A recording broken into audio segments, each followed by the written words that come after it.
Life in eternity with the God who laid down his life for them is worth the sacrifice. They've understood and known the depth of Christ's love and forgiveness, that they no longer are self-oriented, self-serving people.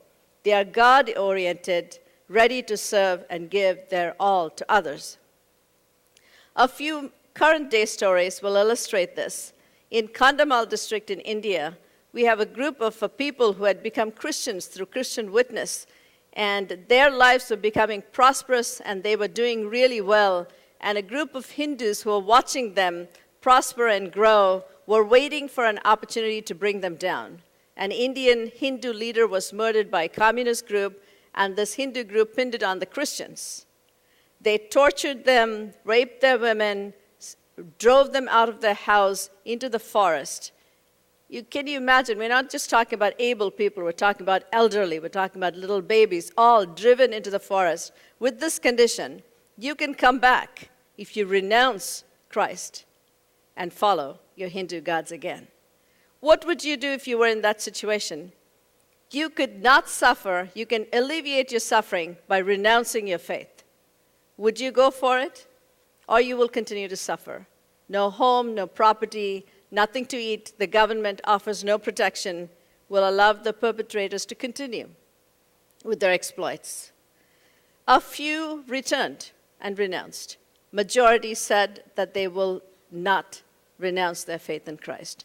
They had known and experienced and tasted the love of Christ.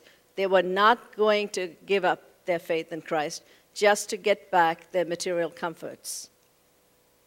Is it just suffering like this? Is it just for the mature believer? What about little children? I think we are all made in the image of God, and we have this ability to sacrifice no matter what age.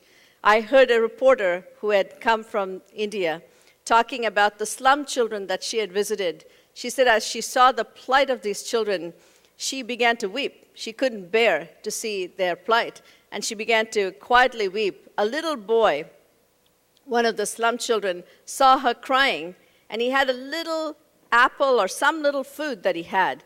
He quickly ran over to her and gave her that to help her to stop crying. This boy, who has known nothing but suffering all his life, where did he get this ability to show such compassion, wanting to alleviate the suffering of this woman? She said that made her cry all the more. She said, I was just reporting on this, and this boy will live this life. A little child at Little Flock, which is our home in India, recently I heard the story from a team member who had served there this summer. Apparently, they were all walking and working in the dirt among the orchards, and they had all become messy.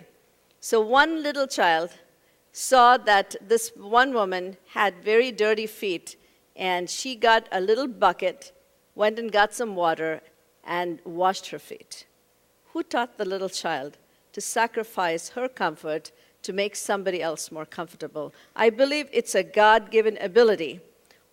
Why then do some of us not rise to occasions where we can sacrifice? I believe we can be socially conditioned that way.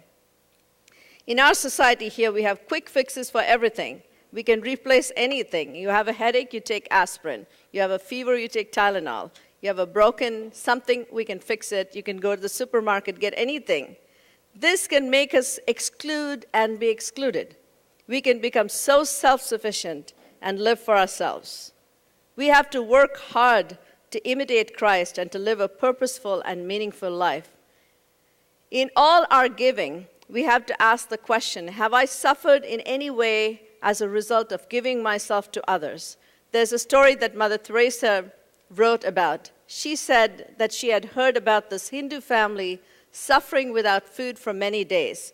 So she took a bag of food and went to visit this family. She asked this question, have you seen hunger? Have you seen hungry eyes? Hungry eyes glisten. So she gave the bag of food to the mother, who had a lot of children, and began visiting with the children. While she was visiting with the children, the mother disappeared for a while. When she came back, Mother Teresa asked her, where did you go? I think you left for a while. She said, they are hungry too. There was another family, a Muslim family next door with children. that had not eaten for a long time. The mother took the entire bag of food to the neighbor. Mother Teresa said she did not take a bag of food immediately to her because she wanted the mother to teach the children what it meant to give to the point of hurting. Have we done that? Or do we give out of the overflow of what we have?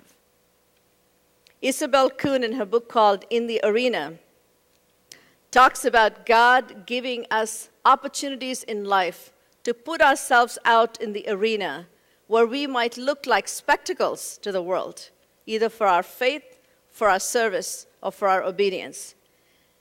Some of us will not want to do that because we want a comfortable life, we want a self-predicting life, we want it to be safe, we don't want any challenges.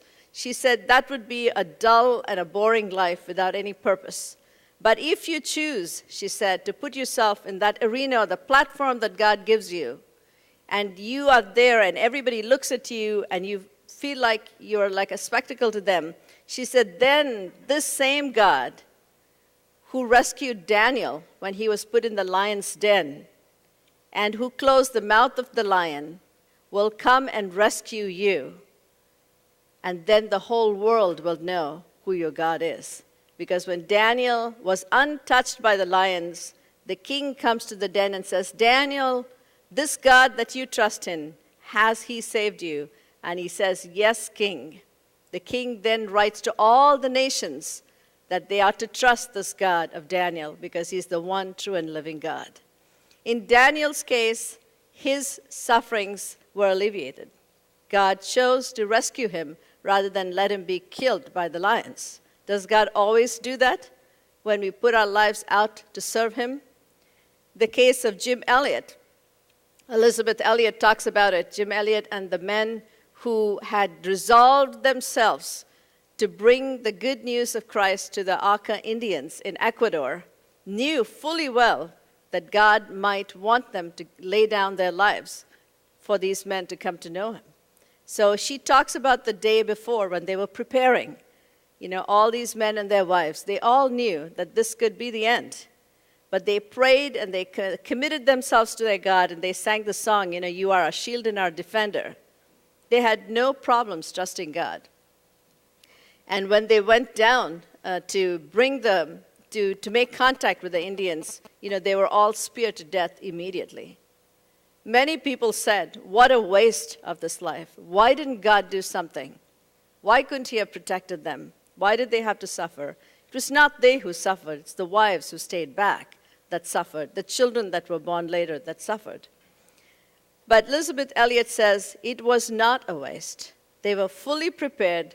They were fully committed to laying down their lives. As the master, so shall the servant be. They knew why they were laying down their lives.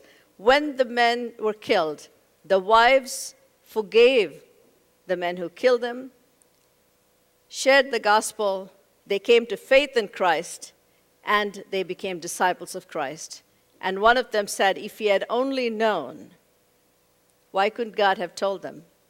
Who would have known that these men who lost their lives would result in fruit in other people's lives? She quotes the number of people who have come to her and said, it was hearing that story or reading that story that I gave my life to Christ and that I'm in service now.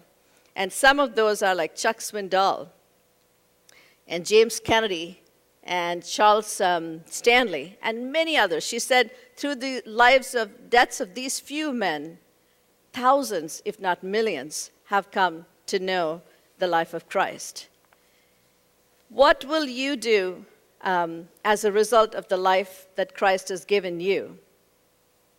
Will you save it or will you lose it so that others can come to know you?